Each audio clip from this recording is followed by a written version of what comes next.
নমস্কার বন্ধুরা, আমি ঋত্বিক আর আমাদের চ্যানেল ভবিষ্যৎ দৃষ্টিতে সকলকে স্বাগত জানাই।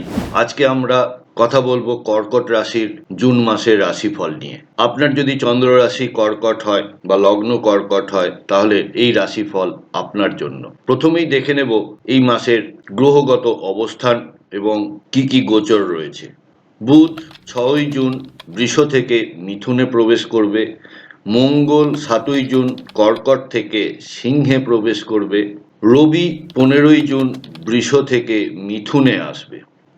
বুধ আবার 22শে জুন মিথুন থেকে আপনার রাশি কর্কটে প্রবেশ করবে। বৃহস্পতি মিথুনে, শনি মীন রাশিতে, রাহু কুম্ভে এবং কেতু সিংহ রাশিতে রয়েছে। বুধ কর্কটে প্রবেশ করলে কথা ও চিন্তা শক্তিতে ইতিবাচকতা লক্ষ্য করা যাবে। শুক্র একাদশ ঘরে থাকায় লাভ, উপহার ও সামাজিক সাফল্য দেখতে পাওয়া যাবে। শনি আপনার নবম ঘরে থাকায় আধ্যাত্ম চর্চা ও ধৈর্যের মাধ্যমে সাফল্য লাভ হবে। রবি, বৃহস্পতি এবং বুধ দ্বাদশ ঘরে থাকায় ব্যয় বৃদ্ধি এবং মানসিক চাপ লক্ষ্য করা যাবে। রাহু অষ্টমে অবস্থান করছে এবং তাতে হঠাৎ সংকট বা স্বাস্থ্যজনিত কিছু সমস্যা দেখা যাবে। কেতু আপনার দ্বিতীয় ঘরে থাকায় বাক সংযম খুবই জরুরি। এই মাসে আপনি অন্তর্মুখী এবং ভাবনা চিন্তায় মগ্ন থাকবেন। বুধ 22শে জুনের পর কর্কটে প্রবেশ করায় আপনি নতুন আত্মবিশ্বাস ফিরে পাবেন। স্বাস্থ্য মাসের প্রথমার্ধে চোখ, পা ও অনিদ্রার সমস্যা দেখা দিতে পারে। মেডিটেশন বা নিয়মিত ওয়ার্কআউট করলে আপনাকে তা স্বাস্থ্য ঠিক রাখতে সাহায্য করবে। সাহস ও উদ্যোগ মঙ্গল আপনার দ্বিতীয়ভাবে থাকায় আপনি সাহস নিয়ে নতুন উপার্জনের দিক খুঁজতে পারেন। ভ্রমণ, বিদেশ যাত্রা, চিকিৎসা বা তীর্থ ভ্রমণের সুযোগ আসবে এবং এই সংক্রান্ত খরচ কিছুটা বাড়তে পারে। এবার বলি উচ্চশিক্ষা ও পরীক্ষার প্রস্তুতি। যেসব ছাত্রছাত্রী বা উচ্চ শিক্ষার্থী রয়েছেন, শনি নবম ঘরে থাকায় ধীর গতিতে হলেও শিক্ষাক্ষেত্রে স্থিতি আসবে।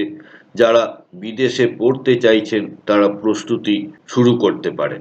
লটারি, শেয়ার বাজার বা ফাটকা ইনকাম এই মাসে লাভের আশা কম। হঠাৎ বিনিয়োগে লোকসান হতে পারে। কোনো গোপন বা শর্টকাট পথে না যাওয়াই ভালো। লাভ রিলেশনশিপ মাসের প্রথমার্ধে কিছু ভুল বোঝাবুঝি হতে পারে, তবে 22শে জুনের পর সম্পর্ক অনেকটাই সহজ হতে দেখা যাবে। যারা একা আছেন তারা পুরনো বন্ধুর সঙ্গে যোগাযোগ স্থাপন করতে পারেন। এবার আসি পারিবারিক জীবন। পরিবারে কিছু পুরনো সমস্যা সামনে আসতে পারে। কেতুর কারণে ভুলভাবে বলা কথা সমস্যা তৈরি করতে পারে। ধৈর্য ধরলে পরিস্থিতি নিয়ন্ত্রণে থাকবে।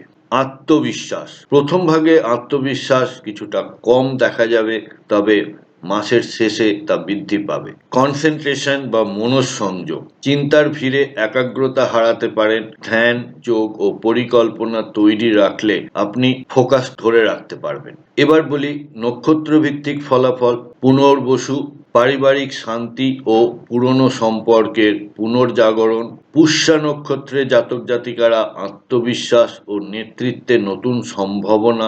আশ্লেষা নক্ষত্রের জাতকেরা মানসিক চাপ ও রহস্যময় চিন্তা বৃদ্ধি লক্ষ্য করা যাচ্ছে। তো বন্ধুরা, এই ছিল কর্কট রাশির জুন মাসের রাশিফল। প্রতিবেদনটি কেমন লাগলো অবশ্যই আমাকে কমেন্ট বক্সে লিখে জানাবেন। যদি ভিডিওটি ভালো লেগে থাকে তাহলে প্লিজ লাইক, শেয়ার ও সাবস্ক্রাইব করবেন। সাথে থাকার জন্য অনেক ধন্যবাদ।